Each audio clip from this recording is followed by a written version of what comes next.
I have been every voice. You are the chosen one! Anakin!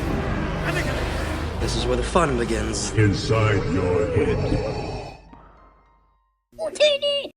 Hello my dear friends and welcome back to another Star Wars news update. In today's video we have some really exciting news for Knights of the Old Republic fans. We're also going to be talking about the Ahsoka Tano series and more. As always my dear friends, before I dive into the news, please may I ask you to hit that big red subscribe button if you've not done so, and also be sure to give that bell a good old tickle to be alerted each and every time that I post new content. So now my dear Mandalorians, grab your Cheetos and your Doritos and your burritos and your Weetos and even your Greedos. It's time to get stuck into the news. It's been reported that Darth Revan is going to start appearing in canon material. Apparently he's even going to be in the Acolyte. Now while the timeline doesn't add up, it is worth noting that the only way the Sith of the Old Republic would work in the Acolyte's timeline is via visions and holocrons, which would be the perfect way to tie in the protagonist. Perhaps the protagonist of the Acolyte is a Bay Knight Sith Lord who lives in quote-unquote modern days but feels unsure about their destiny and the role of two and in the future. And perhaps this protagonist visits ancient Sith worlds and speaks to avatars of old Sith Lords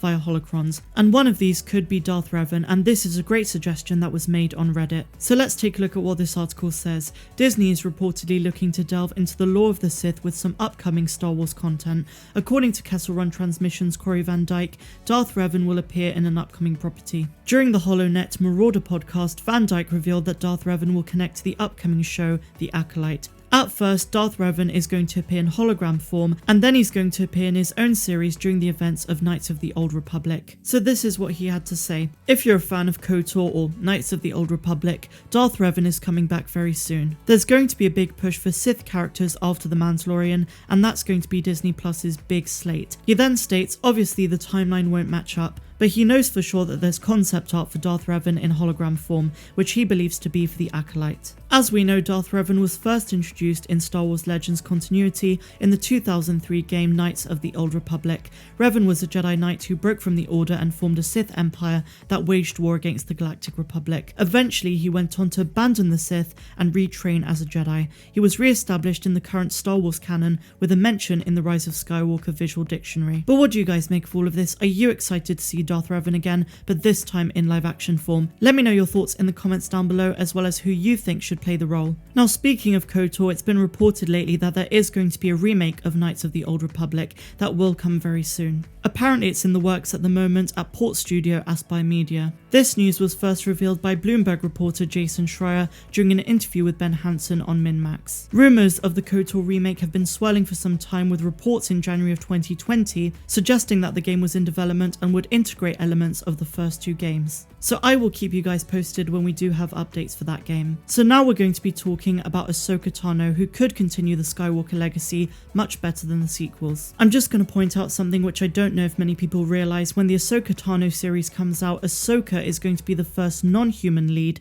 for any Star Wars project. Now while that is very cool, what this article points out is really awesome as well. The fact that Ahsoka Tano is going to be carrying on the legacy of the Skywalkers much better than Rey. So the first argument is based on the fact that Ahsoka learnt a lot from Anakin Skywalker during the Clone Wars. While it's only recent that Ahsoka is expanding her prominence beyond the animated series, she's already had a great storyline that all started when she became the Padawan of Anakin. Their relationship was initially contentious, with Anakin not really wanting to be responsible for a mentee, as he and Obi-Wan did field missions trying to battle out separatists. Eventually though, Anakin and Ahsoka formed a strong bond.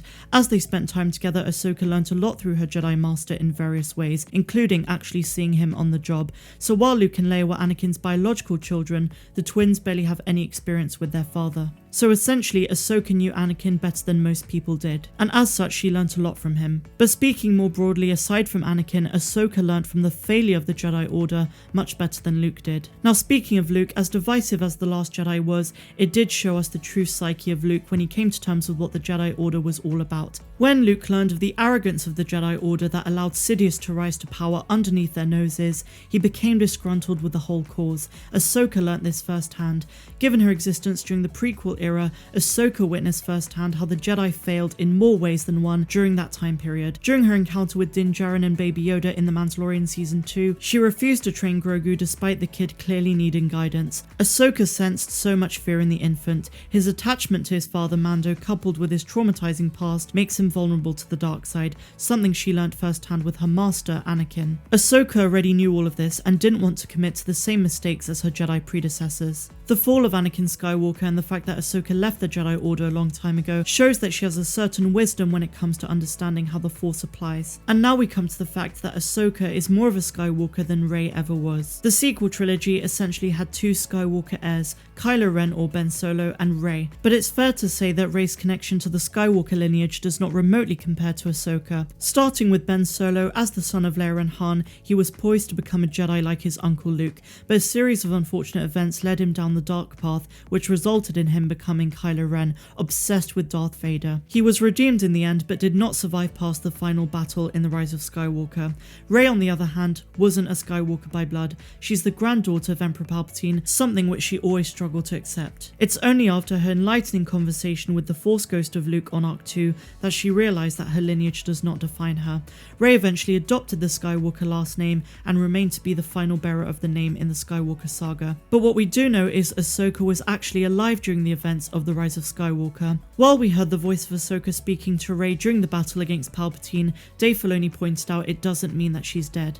To be fair to her, Rey did spend a considerable amount of time with the Skywalker twins during the sequels, but both didn't know their father all too well either. Even if both learned what happened to Anakin and their mother Padme Amidala, they did so from other people who spent time with them like Obi-Wan Kenobi, Master Yoda and 3PO and R2-D2. Ahsoka on the other hand knew Anakin personally. She went on missions with him and learned both good and bad lessons from their time together. He was both a friend and a mentor to her, making her the real spiritual Skywalker successor. So as she continues her journey in Star Wars Ahsoka, which takes place after the events of Return of the Jedi, it's safe to assume that Ahsoka's connection to the Skywalkers, particularly Anakin, is going to be regularly referenced. She is the true heir to the Skywalker name, and a much truer Skywalker than Rey will ever be. Now, I did speak about this briefly during the documentary I made called The Three Faces of Rey. I did state that it would have been so much better to have Rey be a Palpatine and accept the name and change it to mean something good. When it comes to adopting Skywalker as a last name, I believe that Ahsoka Tano is the rightful heir to that name. But what do you guys think, and what do you think of today's video in general? Did you enjoy it? And if you did, please be sure to give me a big fat thumbs up, subscribe to the channel if you're new, do all of that good stuff down below, and also if you're feeling generous, my friends, please consider becoming a patron. We currently have 3 tiers. We have the $2 patronage, the $10, and of course the $50, where you get to speak to me once a month about Star Wars. Speaking of which, a huge thank you to Maria Espino, who has become our first $50 patron. I'm Star Wars Meg, wishing you all a phenomenal rest of the day, no matter where you dwell in the galaxy.